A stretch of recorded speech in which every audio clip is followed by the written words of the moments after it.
In our news bulletin for this evening, Niue was on cyclone alert as Cyclone Winston continued to wreak havoc in the region. The girl from Niue took centre stage, wowing crowds in New Zealand. Scenic Matawai gift resources to the Niue primary school students to assist with spelling and writing.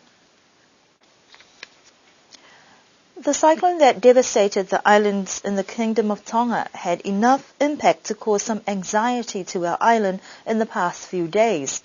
Government services were suspended on Tuesday afternoon when Cyclone Winston was upgraded from blue to yellow alert after careful consideration by the Niue National Disaster Council. Government employees were sent home to batten down their houses and making sure they had their essential needs on hand in preparation for the cyclone. Only essential services remained open while the island was on yellow alert. Cyclone Winston may have caused havoc to the Kingdom of Tonga, and on last report it may be heading to the Fiji Islands.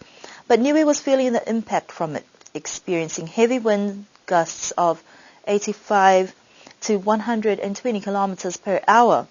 In the meantime, it looks like Tonga is expecting another battering from Winston, located at 120 kilometers north of Vava'u at 1 earlier this afternoon.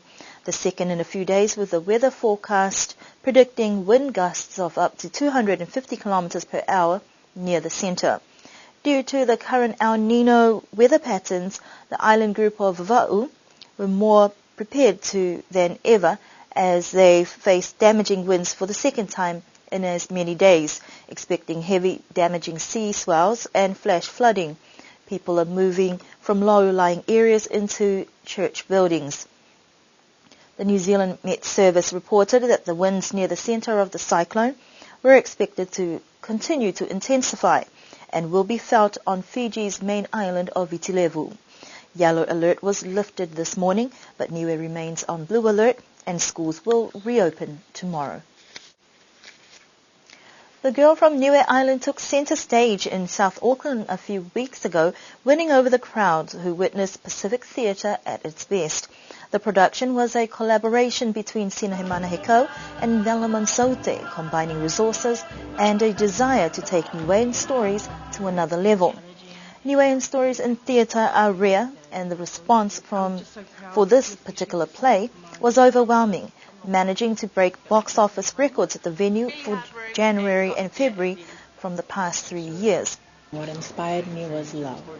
Love for the people that raised me, and that point from my childhood. I spent a lot of time with my grandparents, and so the story started off and the teachings and the feelings I had as a child that carried me to my adult life. Love for my parents, love for my family and everyone around me, and for my roots, my culture.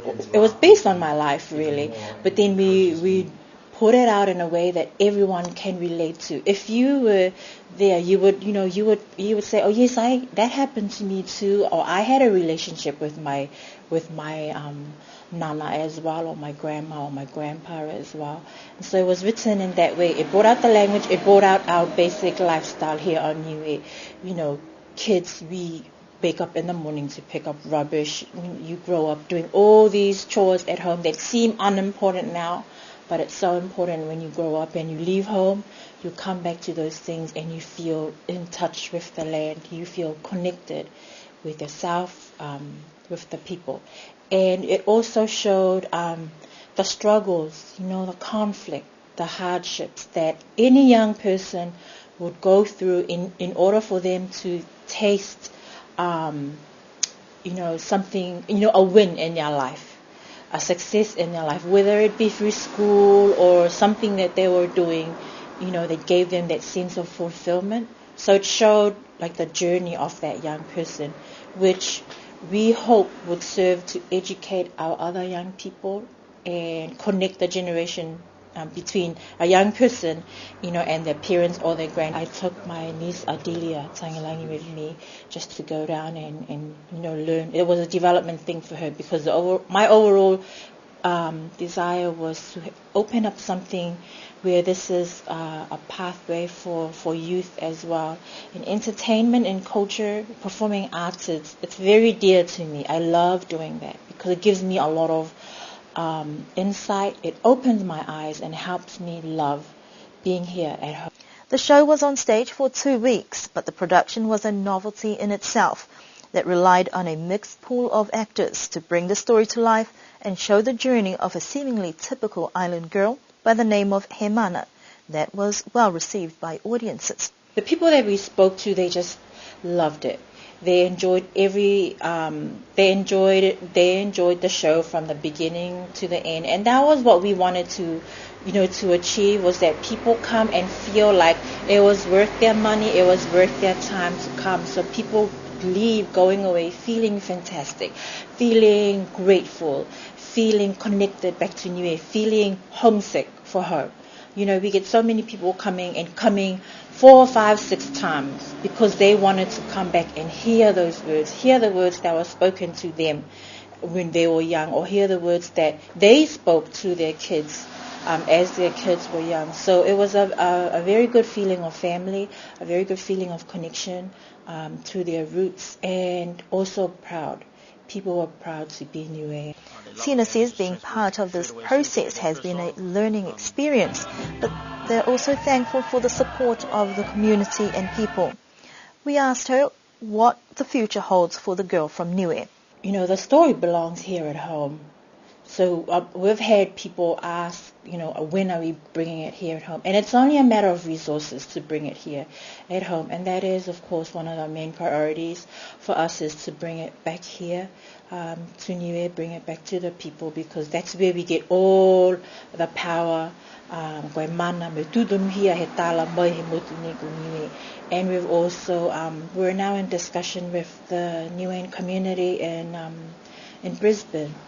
They wanted to, for us to take the story over there, to celebrate Niuean culture, to celebrate who we are as a Niuean people, recognizing that we don't just live here at home, but we also live in many cities around the world. And so we do have plans to take it around, and that's all dependent on time and resources. Like how I wrote this play out of love, I've grown to love the people who came to help, the cast members, and also increase my own love and understanding for my own culture, for my own people, and to respect that. Whenever we were rehearsing and preparing for the play, everyone was told, you need to love the story and serve the story. There's no superstar in the play. The star is the story, and the story is from Niue. We have to serve all of that. And so that's the core message that, we as a group try to adhere to in order to keep us going, each day. It wasn't easy, but it was definitely a learning discipline, huge learning opportunity, a huge learning experience for me, and I loved it. I felt glad. I felt like I made the right decision. Miss Heko was the first Niuean woman to win the Miss South Pacific crown, a milestone not only in her life but Niue's history as well. But this story also pays tribute to the strong women and influential role models that helped guide her through the highs and lows in life. A leap of faith and a desire to tell a story has paid off for this creative young Niuean, and it bears testament that anything is possible if you put your heart and mind to it. Scenic Matawai has gifted some books to the Niue Primary School that will help with literacy in the school. The New Zealand Education Research Resource Books are basic English spelling books that contain word lists to help students with writing. Spell Right and the research undertaken prior to its development continues to reflect the principle that spelling is primarily a skill of writing, which is best mastered by students within the context of learning to write. English is formally taught at Niue Primary School from years 4 all the way to year 6, and these resources would be ideal for the senior students.